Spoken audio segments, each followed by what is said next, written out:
I just want to open by thanking everyone for being here. Obviously, our guest author, Allison, and I want to thank the William Simpson Fine Arts Series for hosting this event tonight. And I want to thank Professor Becky Lartigue, who is co-hosting and handling the technology.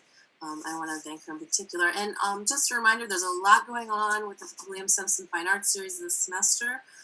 There's dance events going on sort of all throughout. And our next event is on October 19th at 7 p.m. We have a musical guest, Mehmet Ali Sanliko. So I hope that I will see you at that event. So I'm gonna just share with you some photos and talk a little bit about Allison Amond to give you maybe a little bit of an introduction to this wonderful writer, this wonderful person. So I first met Allison, who is from Chicago and a big Cubs fan, and I'm sure she wouldn't mind a few questions at the Q&A about baseball. So I first met her at a residency called Writers Oh My Athletic House. And I'm just gonna show you what that house looked like. This is the time of year I met her in March. And actually I think there was a lot more snow than is actually in this photo, at least when we started. And she's right there again. So this international writing residency brought writers from all over the world. And Allison was my suite mate, and she was the only other person from the U.S. in the group. Her wit and her down-to-earth manner were immediately welcoming. She was an excellent suite mate. She never left a mess in the bathroom, and I hope she can say the same of me, but let's not ask. Indeed, she put everyone at ease and quickly became our social director, organizing power yoga sessions. Do you remember that? Right, I forgot, yeah. and at least one movie night. I think there might have been a couple movie nights. She also organized a reading, and let's just find the next slide. She organized a reading event, and here's a photo of her at the reading. Oops. Of course, technical difficulties. Here. So here you can see this photo of us, of her and another writer who was there this night that we were reading. And as kind and as fun as she is as a person, her humor and warmth are just as evident in her fiction. Last spring, before COVID, right, that's our new era markings, she was scheduled to give a campus reading, but the event was canceled for obvious reasons. And my classes were reading her novel, Enchanted Islands, and they were so eager to talk with her about the book. And it's a novel based on the life of Francis Conway, who may or may not have been a spy on the Galapagos Islands during World War II. And the New York Times book review said, quote, Amond displays her talent for making solitary humans the most alluring animals among blue-footed boobies, great frigate birds, and the rest of Darwin's magnificent crew. And it's a really fun novel, but it's also got a lot of deep, serious themes. And so my students loved the novel, and they really wanted to meet with her, and Allison agreed to meet with us, even though we had to cancel the campus reading. I also wanted to share with you this photo when we were there, and I hope that there'll be some questions for Allison about her writing process, but here's a good visual of it in front of you. This is a photo of her room when she was at the residency and she was revising Enchanted Islands. So I got to see, that in process. And it's really, for writers, it's always exciting to talk about process, but I also think it's really interesting as a reader myself to hear about her writing process.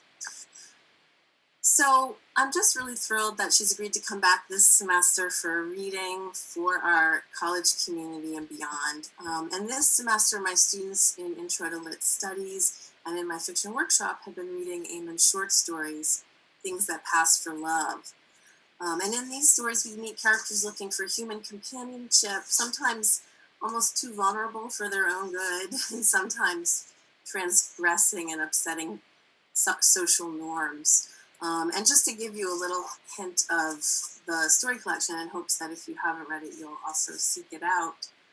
In the story that opens the collection, the very first sentence is, I quote, "I am teaching my fifth graders to add fractions when the body falls." It's one of those sentences that, I'm jealous of another writer having written. So Eamon is a graduate of the Iowa Writers Workshop, a Fulbright teaching fellow. She spent her time in Lyon, France. And her novel Stations West was a finalist for the Sami Rohr Prize for Jewish Literature and the Oklahoma Book Award. Her novels, A Near Perfect Copy and Enchanted Islands, appeared under the highly revered Man A. Tallis and the Doubleday imprint. And tonight, she has graciously agreed to read from her most recent novel in progress, Credence.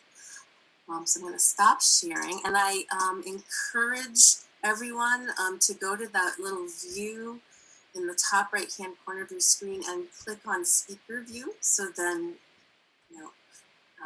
Professor Eamon will be in the center of your screen. And just a reminder that we're going to open up for Q&A. Probably you said you're going to read about 15. I'm going to read about 10 minutes, and then I was just going to do a small talk about my work, just so people can think of questions while I'm talking.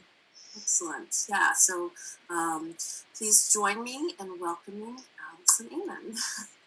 Thank you. Thank you so much. This is thank you so much, Simpson Fine Arts Series, and thanks to Professors Diamond and Lartigue, because this is my very first Zoom reading. So I'm a little nervous, not about the reading, but about the Zoom, and I hope that everyone can hear me all right. Nod if you can hear.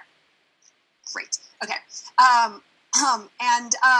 It's also my first shoeless reading, so I'm pretty excited about that. And in attendance tonight are my parents, and my parents are the first and only people to have read the entire novel. And I got my first review from my mother, and she says it's great. So it is great if your mom says it's great. So tonight I'm going to read to you from Credence, which is a novel that I recently finished, but that is, I'm looking for an agent and looking for a publisher, so you are the first audience that I have. And just to give you a little background on it, it's based on an event that happened to sort of my family, but I fictionalized it. And I can talk about that later in the Q&A. And basically what the novel does is it chronicles the impact of a hate crime on the Jewish community in Oklahoma City.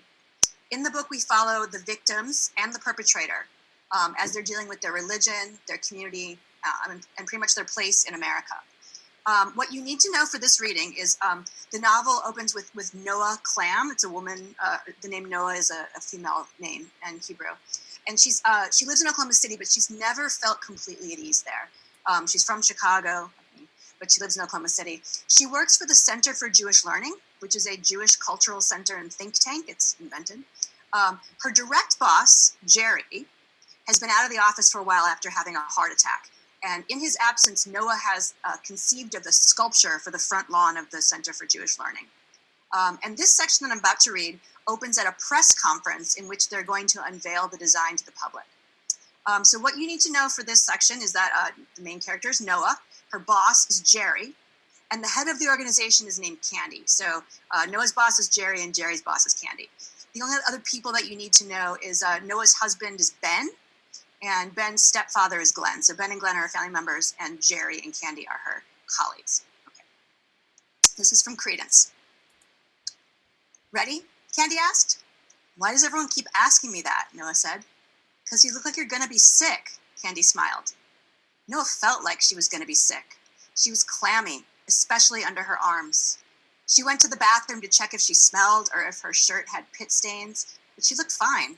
She was merely roiling inside, a swirling eddy under a placid surface. She gripped the edge of the counter and then ran the water, patting her face. You can do this, she whispered into the mirror.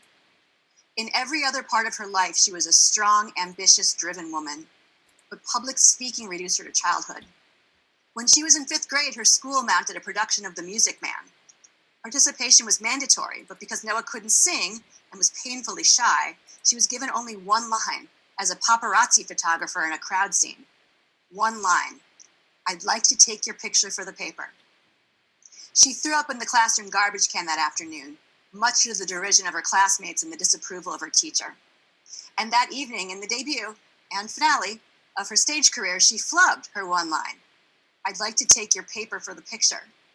But no one even noticed. Now the office began to fill up.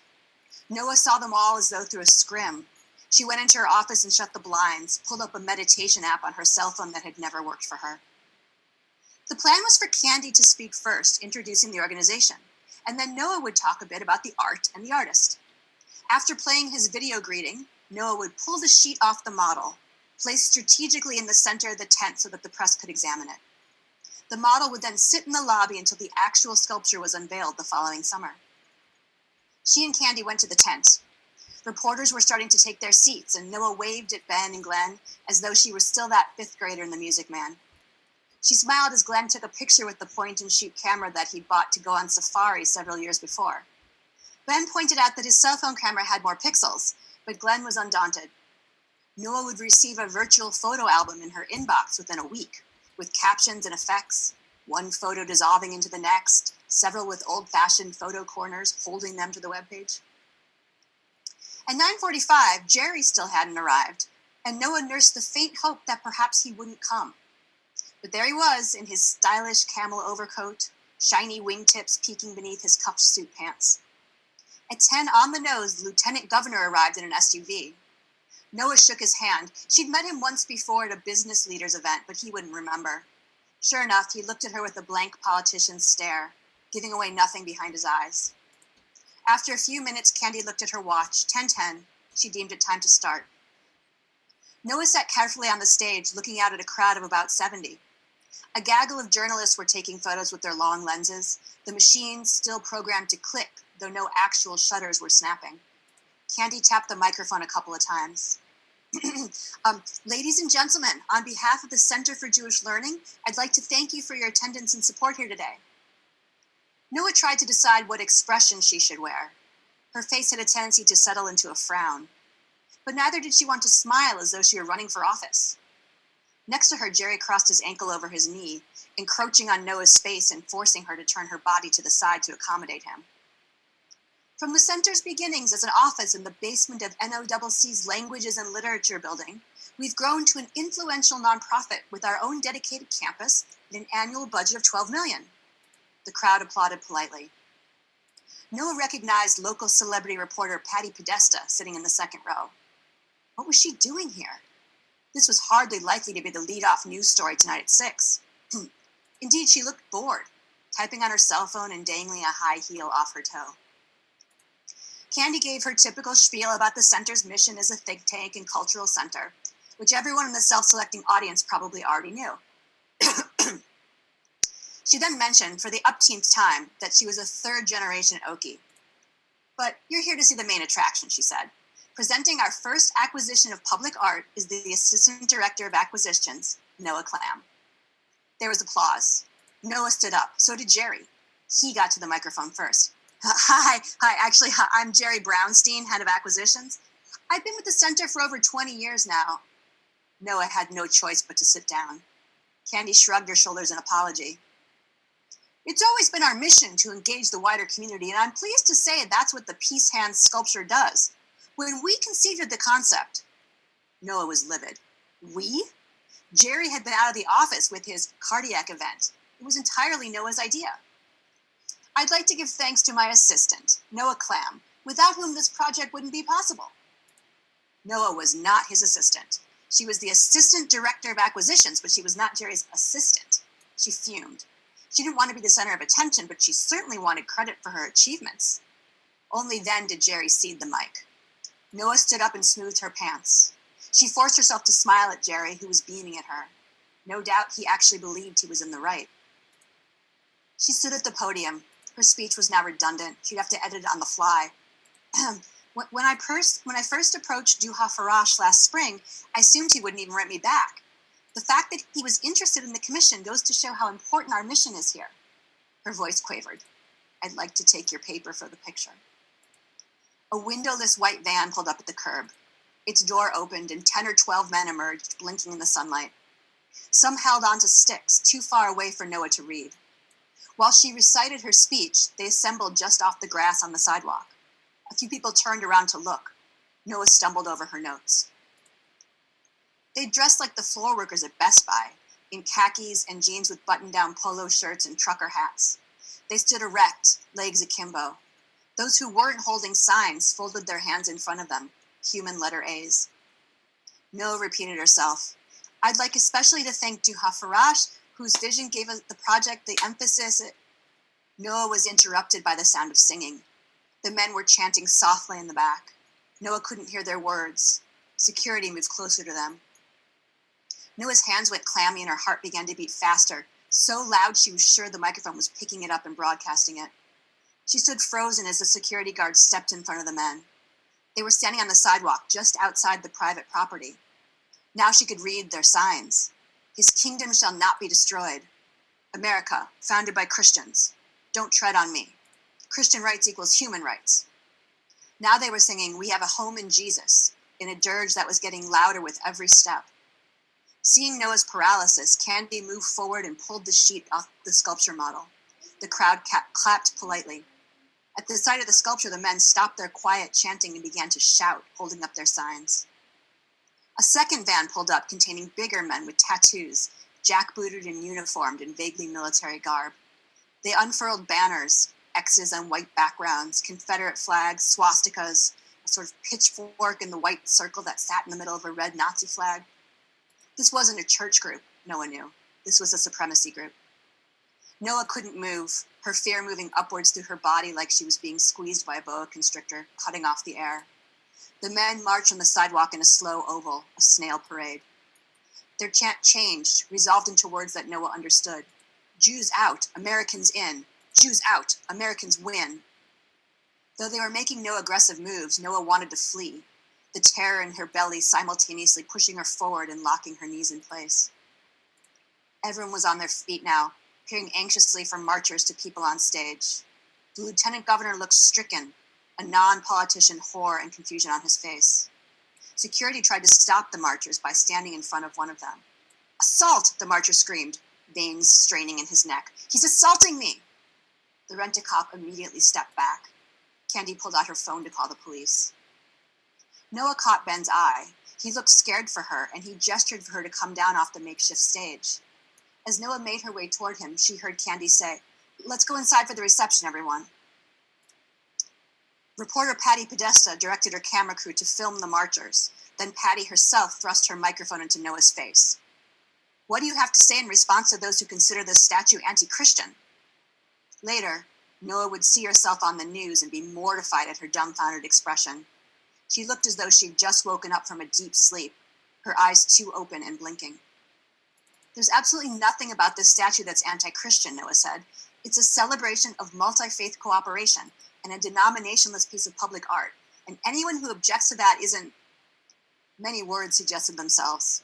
Anti-Semite, bigot, right-wing nutjob, but she settled on an idiot. As soon as the word left her mouth, Noah regretted it. Ben took her arm and led her toward the entrance of the building. Are you okay? He asked. Glenn stood behind him, concerned. What is this about? Noah asked, though of course she knew. Let's just go inside. There was a rush for the door to get inside the building where the chants couldn't be heard. Noah shivered and Ben handed her a glass of wine. It's terrible, he said. I saw them pouring it, but at least it has alcohol. Kosher wines have improved a lot, Jerry chimed in. It's not the right time, Jerry, Noah said. She was furious at him for taking her place at the podium. She'd worked so hard to make the unveiling an event, a positive event. Her promotion was relying on it, and Jerry had ruined it. No, not Jerry. Those men with signs, angry men whose look of hard determination had cemented into hate. It wasn't just anti-sculpture, it was anti-Jew. She'd never felt she was a target before this. The piercing of their eyes, the vehemence with which they were yelling, it made her want to get on a plane and go somewhere where Jews weren't a minority of curiosity. It made her want to be not Jewish. She had her quotes all ready for whatever media might show up. None of the statements including calling anti-Semitic protesters idiots. Jerry hadn't ruined it. She had. These men had. She put her head on Ben's shoulder, the place so familiar that she might have worn a groove in it over the years. Ben whispered, "Bunch of whack jobs. How can they try to intimidate us like this? It's not like we are mounting an anti-Christian rally." "Honey, I'm so sorry," he said. "We're always such targets." Not always, Noah thought, not everywhere. She stiffened, pulled away from Ben. Candy took the microphone.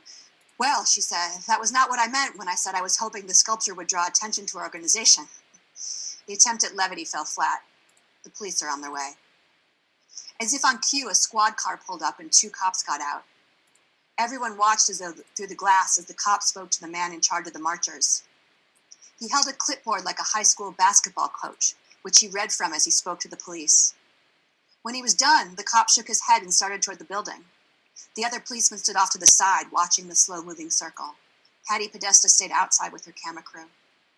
The cop came inside, took off his hat, and was directed to Candy. "There's nothing we can do," the cop said. "They're on the sidewalk. It's public property. And they're fewer than 20, so it's not an assembly. They're just exercising their First Amendment rights." "Is that what the clipboard told you?" Candy asked. "That they can harass us with impunity?" "I don't know, ma'am, but the Sarge said not to arrest unless there's an obvious crime." Candy sighed. "I would call this hate speech, wouldn't you?" The cop shrugged. "Sarge is on his way," he said. "If they even graze the grass, I'll arrest them for trespassing." But before the sergeant arrived, the doors of the white vans opened again, and the men disappeared inside them. They peeled away from the curb, and the sidewalk stood empty, its smooth gray surface unruffled. This was the ugly side to Oklahoma, the ugly underside to Oklahoma, the racist legacy which couldn't hide behind libertarian values and Christian ideology. Noah had witnessed the casual racism, the jokes between white people, calling the former president "that Obama," an echo of a more offensive insult. And she'd witnessed more overt expressions. Last year at the Black Lives Matter rally, 4 pickup trucks had arrived flying Confederate flags, their drivers and passengers wearing black leather and steel-toed boots. It was hardly an expression of Southern pride. Oklahoma wasn't even the South. And that crazy cult in the northeast part of the state, the Christian identity movement, was allowed to flourish. Timothy McVeigh had spent some time there before the Murray building bombing. Law enforcement could certainly have rooted them out if they'd wanted to, rooted them on some technicality, but they never did. She hadn't imagined that the bigotry included anti-Semitism in a real way. She knew there was anti-Semitism in America. She wasn't stupid, but she'd never experienced anything overt. No one had denied her entry. No one had called her names. But the torch-carrying, slogan-chanting mobs were something she thought belonged to a different country, a different time. Apparently not. Thanks, and I will stop there from this excerpt. I'm pretending you're applauding, even though I can't see anybody. I realize as I'm reading this that makes Oklahoma sound really terrible, but actually Oklahoma is a lovely place. My mother's from there, and I visit there a couple times a year to do some workshops. And the other 2 points of view in the story make Oklahoma look a lot better. So this is not an Oklahoma bashing novel by any stretch of the imagination. So I would love for everyone to think of questions. And while you think of questions, I am going to show a little slideshow and talk a little bit about the rest of my work. And that way you can be brainstorming while I'm talking. Some ideas for topics is sort of my book, what I just read from, what the background of that, and even publishing, what it's like to be a professional writer, teaching, whatever floats your boat, where I got this great sweater, you know. Okay, I'm going to attempt to share the screen. It's happening. There it is.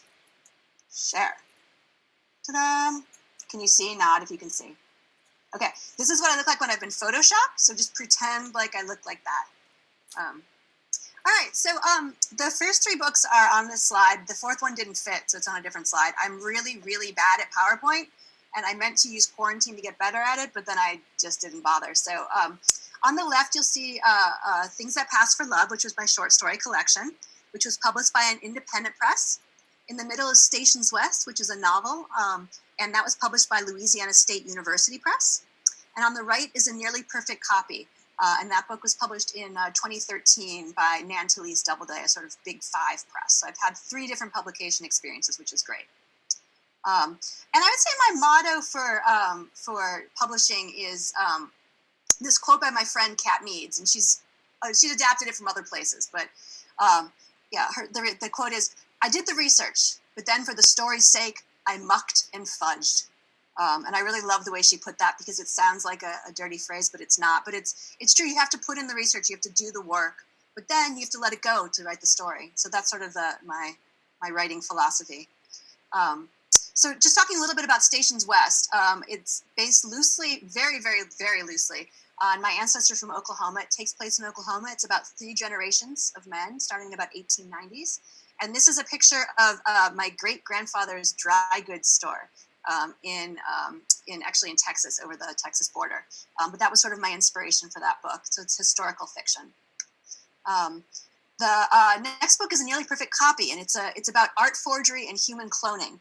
And one of the ideas, the reason I got the idea for it was I visited Dolly the sheep in Scotland. You might remember Dolly as the very first cloned animal. And then when she died, they stuffed her and put her on display. This is a rotating display. So if you stand in one place, Dolly rotates. Anyway, I was very happy to be at Dolly, and I see my cardigan game was strong that day, so that's good. My most recent book was Enchanted Islands, and this takes place in the Galapagos, mostly in the Galapagos Islands, around the time of the Second World War. And it's about a woman who may or may not be a spy, as Professor Diamond said.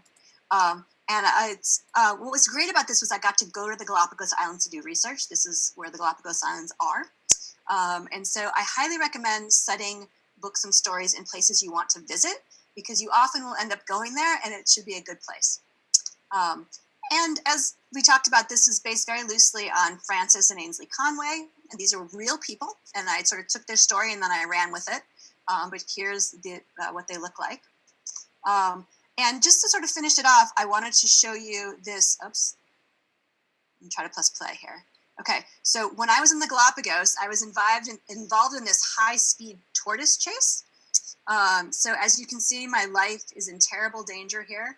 And I really love this because there's a little moment where it looks like he's coming my way. Like, is he coming after me? No, he's not. But anyway, so this is kind of, when you're doing research, this is one of the sort of fun things that can happen to you.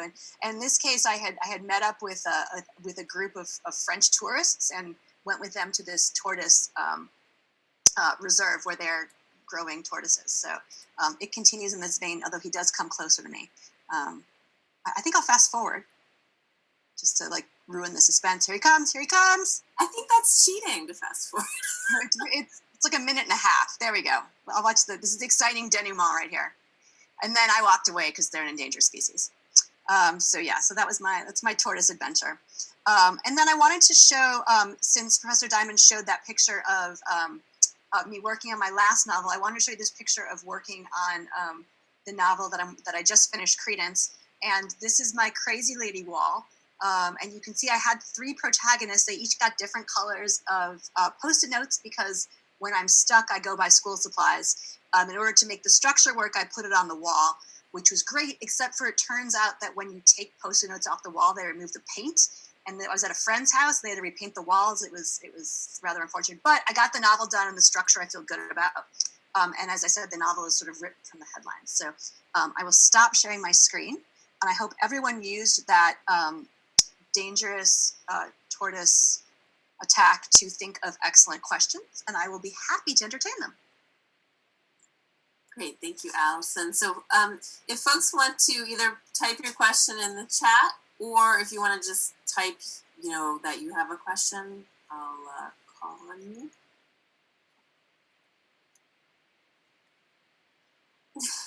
I will say, while people are thinking of a question and rescuing us from this awkward silence, that I very much enjoyed my first Shoeless Zoom reading, but it's a real shame not to be able to see your faces or your reaction, or to have or to get people laughing at the little jokes, or like gasping at the scary parts. Yeah, that's what you lose in a Zoom reading. So yeah, so we have a question from Nico. Great. If you weren't a writer, what would you do? Okay, so someone asked me that question once in a radio interview, and for some reason I said I'd be an electrician, which is not even remotely true. I have no electricity skills whatsoever. I've always felt like I wanted to be a doctor, but I would never, like, med school sounds really hard, and I don't know that I would want to, but I'm sort of fascinated with the way the human body works, so that would be kind of a fun thing. I'd be a teacher, I mean, to be totally honest, and I am a teacher. I love teaching, so my honest answer is I'd be a teacher. It's not as exciting as an electrician, but there you go. And if I could just sort of come in and ask, is there anything about teaching that influences your writing? Just Absolutely. Well, I think one of the things it does is it sort of feeds my joy of writing, if that makes sense. Like, I see students getting so much pleasure out of it, and getting so excited about it, and that makes me excited to write, even when I'm days, when I'm sort of not feeling it, which is great. And then also, what I love about teaching, it tells you how much you know. So half the time someone will ask me a question, I'll answer, and I'll be like, oh, I knew that. Look at me, I knew that. So those two things, I think, really are exciting. And I really love being out in the world. I'm really glad that, well, I mean, until pandemic, my job required me to sort of go and be with people, because writing can be very it is very solitary. So it's really nice to, be encouraged to mix with people. I like that contact. Great. So we have a lot of questions. It's the best one. And it's pick the best one. You're welcome to do that if you want to look. No, you do it. That's better. So we have a question from Nicole, who is in a fiction workshop with me. Do you have a favorite story or piece of work? And Nicole, can I ask? Do you mean like that she wrote, or in general? Yeah, I meant. Wait, can you hear me? No. Yeah. Go ahead. Sorry. I meant one that she wrote. Okay. Oh, it's like asking me to pick my favorite child. No, it's not. Yeah, I know that might be hard. So, well, here's what I will say is that, I love my books all equally in different ways. Now, I'm always very fond of the most recent book I've written, just because, I always feel like I'm getting better with every book, hopefully. Yeah. So it feels like it's the most accomplished. I also have like a really soft spot for A Nearly Perfect Copy, because I felt like it did not get the attention it deserved. And then, I really love, I look back at my short stories and I remember who I was when I wrote them, and I can sort of, see how far I've come. And I think so. I know it's like a non-answer answer, but I like them all for different reasons. And sometimes I hate them all for different reasons too, to be honest. And what about one that you didn't write? Like, what's your favorite book? So I change favorite books a lot, but a couple of my like perennial favorites are A Visit from the Goon Squad, by Jennifer Egan. I think that's a fantastic book. And I do love 100 Years of Solitude by Gabriel Garcia Marquez. Like, that's a book that I don't think I could ever be able to write, but I love it. It's a great book.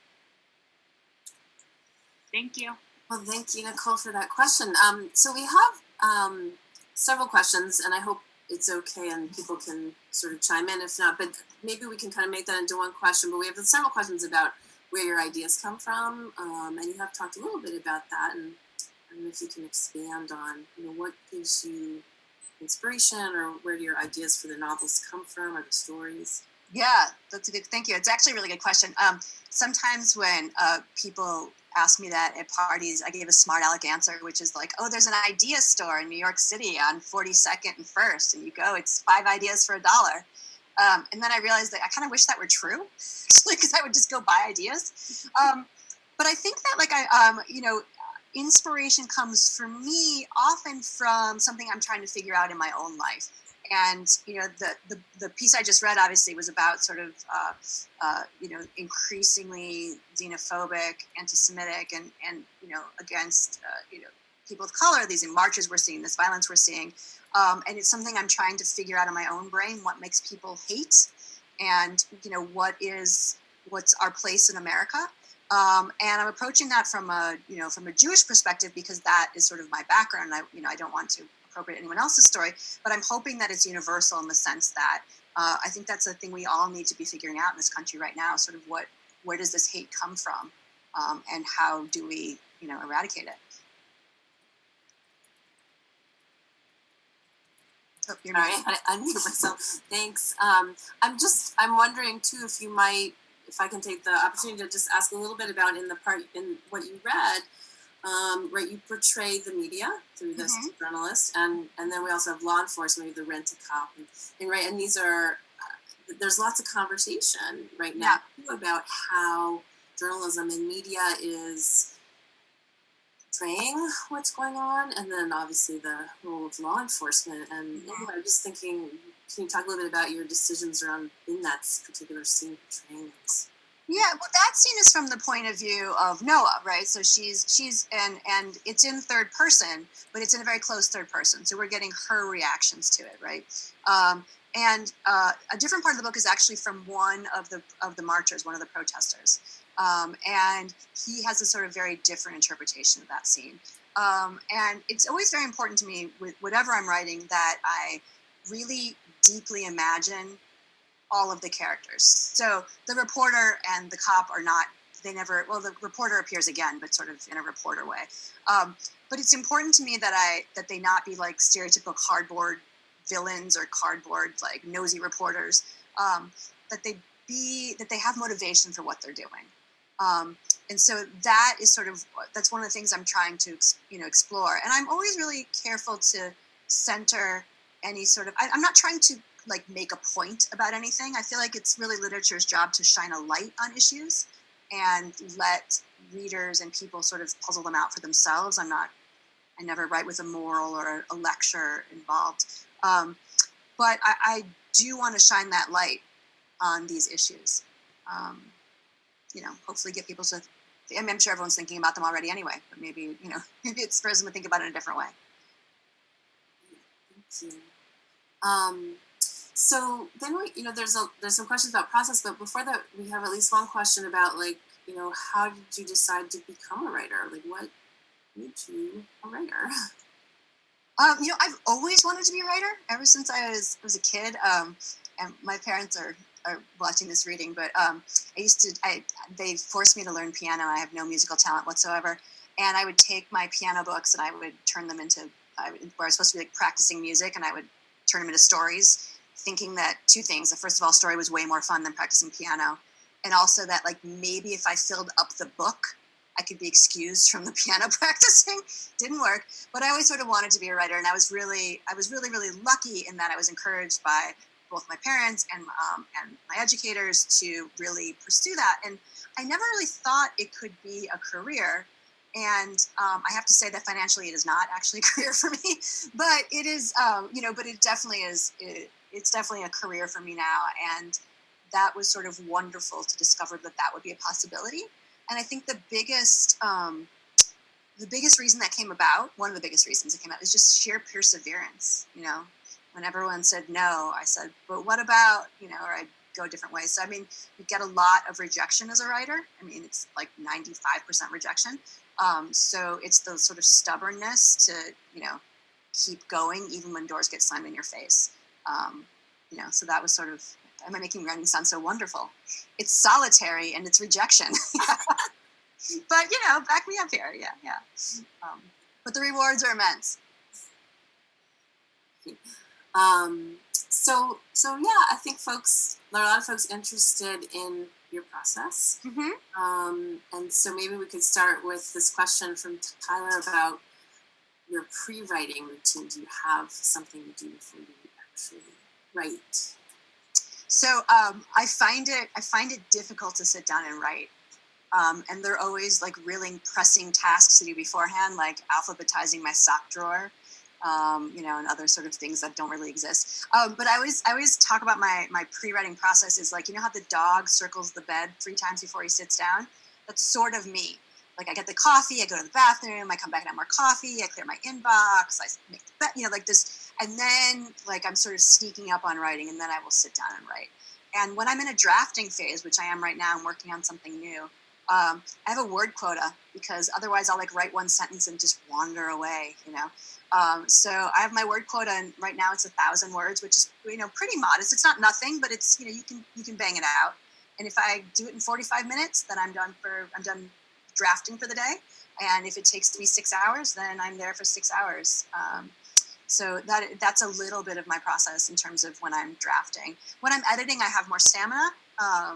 It's just easier when something's already there on the page to work with it. So But the thing that really stymies me, which I've shown you 2 pictures of now, is structure. And I always find the structure of books very challenging. I don't think like that, so it's hard for me to imagine where the parts go, and that I spend a lot of time thinking about that. And a lot of structure, it's interesting, I was quarantining with 2 friends this spring, and they kept accusing me of not working very much, because so much of writers' work, I was also teaching at the time, but so much of writers' work is not necessarily visible work.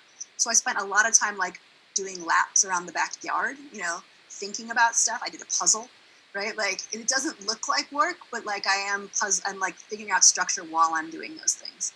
So I consider that part of the process. Yeah, and that sort of gets at some of the questions too about what is hardest for you about writing, and do you find yourself spending a lot of time revising? Yeah, so maybe what's the hardest part of writing for you? The Besides writing the part. staying in your seat. Like the writing part, yeah. No, I think the hardest part of writing for me is finding out like where the story is, right? And sometimes I'll start something and I go 150 pages in the wrong direction till I realize that like, nope, that's not where the story is. Start again. So I have to just be okay with the false starts and the circuitous routes, and the fact that like I've never written a novel where I didn't throw away at least 200 pages, which is incredibly painful and represents like thousands of hours of work, a lot of hours of work, and that's just part of my process. So I think that I think it's hard to quiet all the voices in your head that tell you like you can't write, you don't need to say, like no one's going to listen to you, why do you think you're important? And I found that those don't really ever go away. Like the ones I had when I was 18 and writing, like are still sort of there. I'm better at making them shut up for a while so I can work, but they're always there. And I think that like one of the tricks is just to like how to put them out of your brain long enough to like get stuff down on the page, and also to be okay with the first draft being terrible. And Lamott talks about her shitty first drafts. And I'm just like, okay, this makes no sense. I misspelled that word. I don't care. I'm going to keep going. And so in that sense, I enjoy revising more because it feels less like, like opening veins. But yeah, but that I think that is the hardest part of writing, is figuring out where exactly the story is. Well, I'm glad you mentioned that too, because I think one of the things I learned a lot from you in the residency, but just seeing your process visually spread out on the floor was so affirming of my own messy. Yeah. But you also have, I thought you shared with all of us lots of great tips for how to deal with like what you were just saying, those voices in our head. And I also remember you sharing tips around getting ourselves off the internet, right? Like we're so easily distracted by what's online. So I think it's just important, like that we're always forgiving ourselves, but also then finding strategies for getting to the work. Mm-hmm. Yeah. So I know we have a lot of questions, and I'm sorry if I'm skipping over all of them. So as I go through, I'll also ask if there's any I've overlooked. But there is one from Rowan, who was in one of my classes last semester, and who read Enchanted Islands. And he says, at that time, the general plot of the novel seemed well established. That was in March. The stage of this work is the American stage, which has been more than a little rocked since then. How has the very recent past affected, if at all, the completion of this work? That's a beautiful question, Rowan. Thank you. So it's interesting to me how, so when we last talked in March, I think I was either in deep despair of the book, or I had just moved past a deep despair point. I can't remember where exactly. But a lot of the things that we're seeing happening right now, had already taken place, right? So I started this book before Charlottesville happened, and then Charlottesville happened, so I worked it into the novel. And I feel like I've been very, it's been very validating to see the things I'm be worried about among the larger population, So I feel a little bit like proud of being a little bit psychic, but I wasn't actually that psychic because, I'm studying it later. But it feels really timely to me now, which, and very urgent. which makes me simultaneously a little scared, but also excited to contribute to the conversation, if that makes sense. Yeah, absolutely. And I think that might be a good segue into a question. So this is somewhat doubling back, but I think, so Tyler asked, do you make sure you have a deep understanding of your characters before you write, or do you come to understand the characters as you write? And it's such a great process question too. And you did talk a little bit about that, but if you could, expand on that with Tyler's question. And also I'm curious about the one of the other protagonists you mentioned, right, who is one of the anti-Semitic protesters, and that writing across difference. Yeah. If you'd be willing to talk a little bit about that. Sure. Yeah. So I feel like I come to understand the characters as I write them. I think that they are one way, and it turns out often they're a different way. And in this book, there are three characters. The one who is is a member of this white supremacist church, this woman Noah that I read about, and this woman Barbara, who's a judge, who's Noah's mother-in-law. And the one who is most similar to me is, of course, Noah. She's a little younger than I am, but we're sort of very similar. She was the most difficult to write, actually. I found the other one sort of more accessible. I'm going to be very honest, which is I am very nervous about the portrayal of this person who belongs to this white supremacy group. For a lot of reasons. And I'll be very honest too about just one of the people in my reading group, in my writers group, said that she no longer wanted to read this novel because she found that portrayal so uncomfortable, that she didn't want to engage with that at all anymore. And I thought a lot about it, and the implication was like, am I giving space to something ugly that I shouldn't even give space to? Is providing him with a voice, some sort of an affirmation of him. I don't know that there's a clear answer to that. I've decided personally that, he is a character that I'm trying to deeply imagine, and who now exists because I've created him. I'm not 100% convinced that I'm right about that, but I guess we'll see.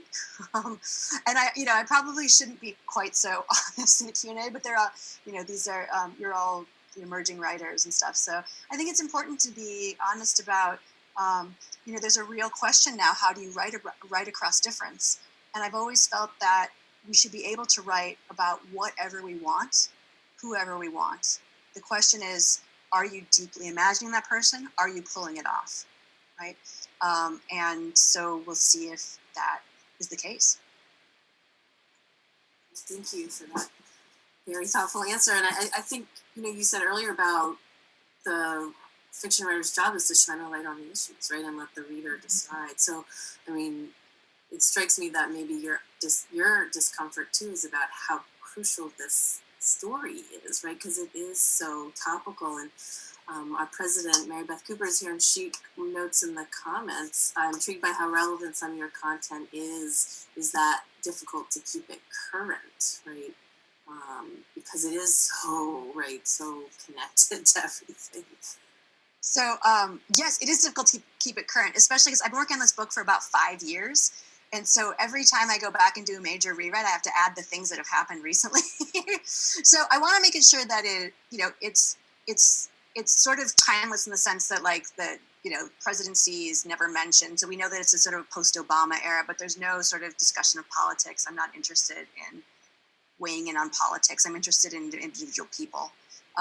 So I think that while I'm sort of peppering these things in, it still hopefully will be a little bit timeless. And it's important. I always tell my students too that you want to, when you're making reference to topical things, you need to make sure that they're things that people will understand and recognize 15, 20, 40 years from now, right? So you have to make sure, and you're guessing as a writer, what is relevant now. I'm assuming that everybody will remember, everyone will know Obama, right? Everyone will remember Black Lives Matter. These are things I can make a reference to that will endure. But you want to make sure not to make a reference to, the fly on Mike Pence's head, because we might not remember that 10 years from now. I interject and ask a question about when you say that one of the people that were reviewing the book was uncomfortable. would you say that having much like just, a working out or anything of that sort, that discomfort can kind of aid in the learning of the content that you're putting out, even though it is fictional? Because with discomfort, there can become growth from that. Like, have you personally experienced reading something that maybe made you feel really uncomfortable and later looked upon it and like, wow, I had a change of heart? And could you maybe speak on that?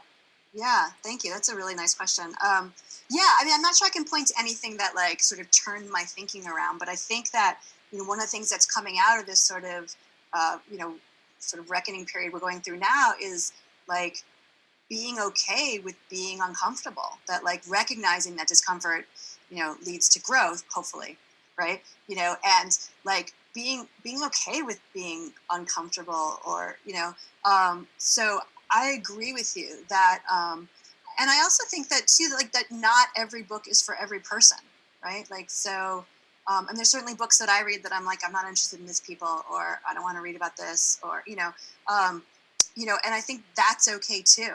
And I think also, knowing when to protect yourself, right? When something goes from making you uncomfortable, which could be good, to making you like, scared, in which case, like, maybe this is not the right time to approach that. But, I definitely read things. I'm thinking like mostly of nonfiction I've been reading recently that may help me see things in a new way. But often I'll read, I'm reading this book right now, Stoner, which is actually not about getting high, which I was disappointed about. It's about an academic from the 20s and 30s. And it's like a book that everybody loves it, right? And I'm not loving it. And it makes me uncomfortable, not in a way that like it's, because I don't feel like the female characters are being treated properly in the book. Not that the characters themselves are bad or unlikable, but that they're not being fully treated as people by the writer. And that is making me uncomfortable. But I'm continuing with it because I want to see what the writer did with it and why everyone loves this book so much. Thank you very much. Thank you, Quincy, for that question. And this might segue into this other question I skipped over. Can you talk a little about the ethical challenges behind writing about real historic figures? How do you navigate that? Yeah, people were upset with my previous book. Some people were, how can you write about somebody who really lived? And did you get permission from their offspring for this? And so I think a couple of things. I think that there's a big tradition in literature of fictionalizing historical figures, right? And I think it's important when you're writing to make it clear that it's a fiction, right? I feel that I was honoring her in some ways. I'm sort of, she had this Frances Conway wrote 2 memoirs, and she's sort of not very well known, and not that like, my book made her a well-known figure or whatever, but, that I've brought her out of, the attic of history into a sort of more contemporary context, and that maybe people will rediscover her and what she did through this book. So I feel, pretty comfortable about that, making it very clear that it's fiction. And then also it's helpful that, she didn't have any kids. There's nobody sort of carrying this, there's not like a misconception about her that I'm trying to clear up or whatever. It was interesting, one of the, in the book, okay, spoiler alert, the man she marries turns out to be gay. And that's what people were most upset about, was that I had, that I had made this man gay, and like, what if he wasn't gay? And I was like, it's a novel, like, probably wasn't, may not have been, like, I don't know, right? But that's interesting that like, whatever, people object often to things that, that they're worried about themselves. Thanks. I'm noticing we're getting close to 8:30. We do have, I think I see 3 more questions. One from Robert, one from Angela, and one from Haley. If anyone else had a question that I skipped over, please let me know. Robert writes, have you ever written a story that turned out to be different than what you intended? I guess from the beginning. Yeah, all the time. I actually don't have major intentions for books or stories when I start them. So I'm sort of discovering where they go, and I try to be open to that. So, So yeah, I think that constantly happens, and I try not to have a predetermined conclusion. Sometimes I'll know where I want my characters to end up emotionally, but sort of plot-wise, I not always know how they get there. So I'm often as surprised as anyone else. Thanks. Angela asks, how long did it take for the first draft, and how long until the final draft of your book? So I guess questions about between first and Yeah. Lord, I started this book like over 5 years ago. And I just finished what I declared finished in like end of summer, and I'm looking for an agent right now with it. But I also think that even though I think it's done, I'm sure there are many more edits in its future. So I'm going to say 6-7 years. I mean, part of that's that I also I'm teaching full time and living my life, etc. But for me, it's a very long and painstaking process. So yeah. People who can churn out a book a year, I love them. God bless them. I don't know how they do it. Haley asks, do you have multiple ideas for new novels at a time that you test out, or do you suddenly find one that grabs a hold of your imagination? Yeah, probably the latter. I mean, not probably the latter, definitely the latter. I'm not a person who has a ton of ideas. I have one good idea every couple of years, but I will let it sort of simmer in the back of my head for a really long time before I start to write it. So the book that I just started once I got up to this residency in September, something I've been thinking about for a couple of years. And so I have some place to go with it. So my ideas tend to be pretty coalesced. It's not a word, but, coherent before I start writing. But I have a lot of friends who start things and then abandon them after 20, 30 pages. So I think it's a really individual process. Okay. Are there any questions I missed, or does anyone want to unmute themselves and ask? Oh, Angela, sorry. Do you want to unmute yourself?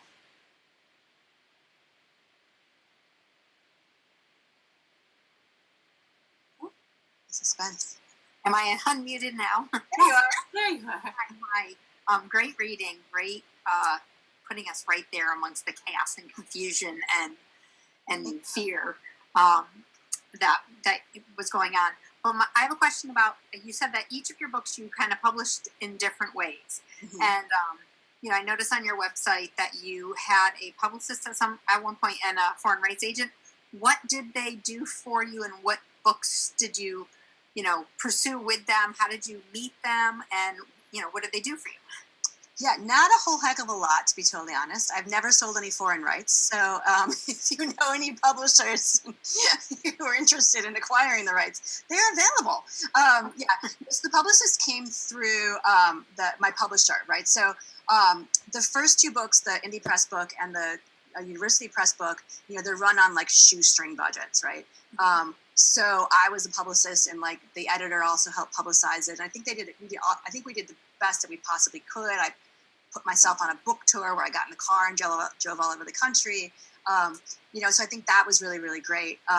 The big publishers have obviously a lot more reach. They have in-house publicists who were able to get me a little more press, got me a New York Times book review, got me on the radio show in New York City, other things that I feel like had better reach. But I did really enjoy the sort of we're all in this together, hey kids, let's put on a show element of the independent publishers. But certainly any sort of financial remuneration I've seen from my books came from the bigger publishers.